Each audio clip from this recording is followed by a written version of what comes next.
Hey guys, it's Mrs. C back with the sequel of Area of Triangles, Area of Triangles Part 2.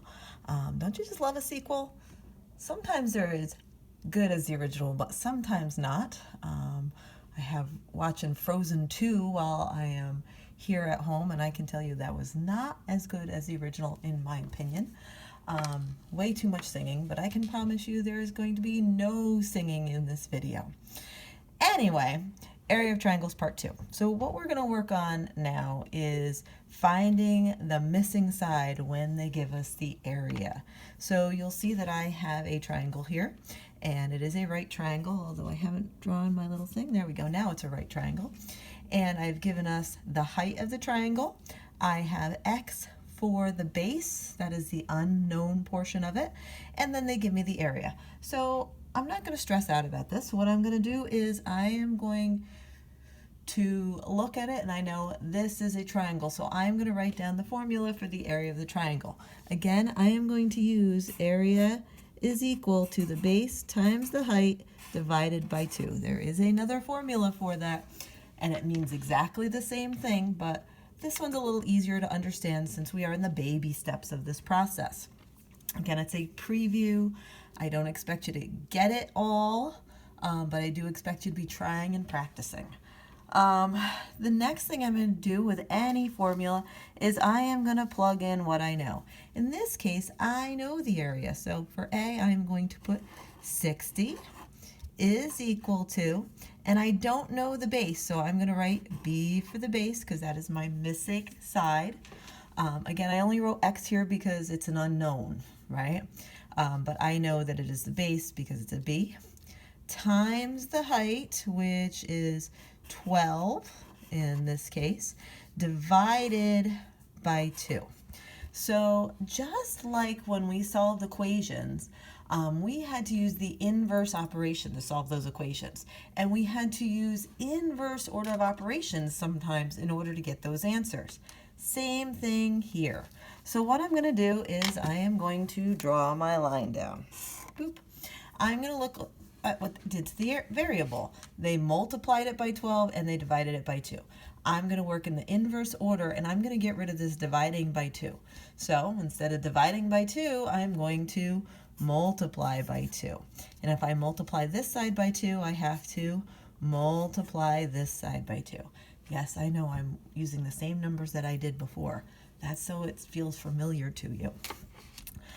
So when I multiply the right-hand side by 2, that cancels these things out. Dividing by 2 and then multiplying by 2, it takes you back to the same point. So that one gets canceled out. So I have 60 times 2, which is 120. Now I have 120 is equal to B, the base, times 12. Again, my job with equations is to isolate the variable, get that all by itself. And the way I'm going to do that is, again, the inverse operation. So I have to extend my line. I look at what they did to the variable. They multiplied it by 12. I'm going to do the opposite, or the inverse. So instead of multiplying by 12, I'm going to divide it by 12. And if I divide this side by 12, I have to be fair and divide this side by 12. That leaves B by itself because these two get crossed out. And B is equal to, and grab your calculator if you need to. I don't think you need to, though. And 120 divided by 12 gives us 10. And I'm thinking, all right, I have B, but remember, in the relation to my problem, I need a unit on the end. So I have to go back and I have to look at the units that they give us, and I am looking at inches. I am not going to add squared to that because squared only goes with the area, and I already knew the area. So this is just the one side.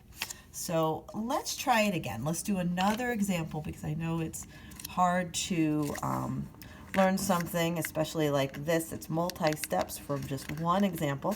So I'm going to give you a second one.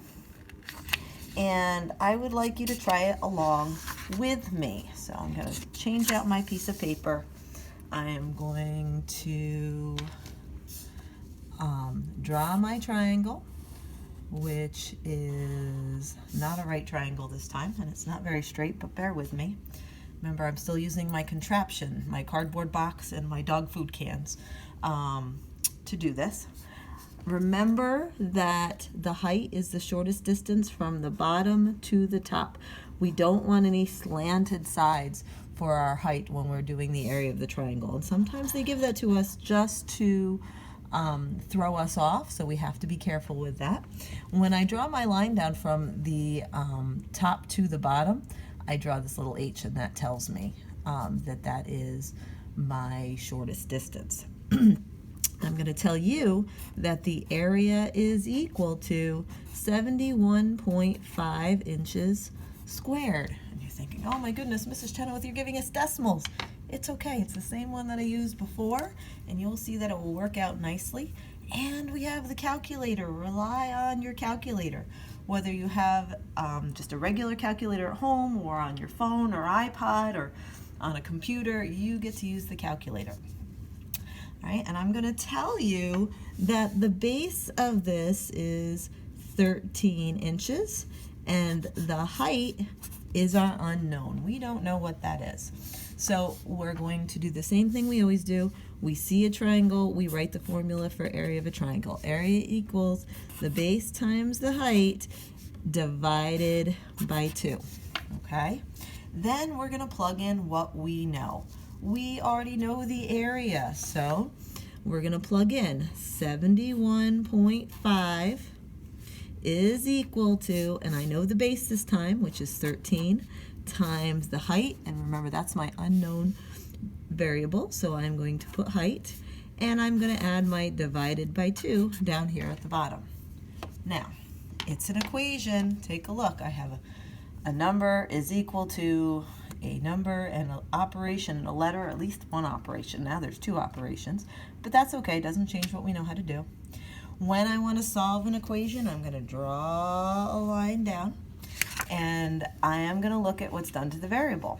And in order to isolate it, I need to do inverse operations. And when I do inverse operations, those backwards operations, I need to work backwards with PEMDAS as well. So I'm going to get rid of this dividing by 2 first. How do I do that? I am going to multiply by 2. And if I multiply this side by 2, I have to come over here and multiply that side by 2. And when you get out your calculator, remember dividing by 2 and multiplying by 2 crosses this out. That leaves me with 13 times h, or just 13h. When I multiply this into my calculator, I get 143. And I'm still not done because I don't have h all by itself. So what do I have to do? Again, the inverse operation. They multiplied h by 13, so I have to divide h by 13. If I divide this side by 13, I have to divide this side by 13. So that leaves h all by itself. 143 divided by 13 is going to give me 11, and I'm going to fill in 11 inches, because again, only the area gets the squared. Any height or base or length or width always just gets the regular units that we are dealing with. So I'm hoping that you have a better understanding of how to find the missing sides, and I hope you stay healthy today and have a good day. The sun is out, it looks nice. And be helpful to your parents, especially if they have younger brothers or sisters, or you might have some extended family over because of babysitting needs. Help them out today.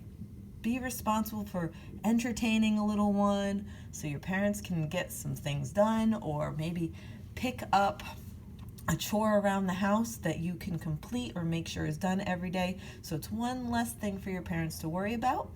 And I will talk to you soon. Washy, happy, healthy. Have a great day, guys. Bye.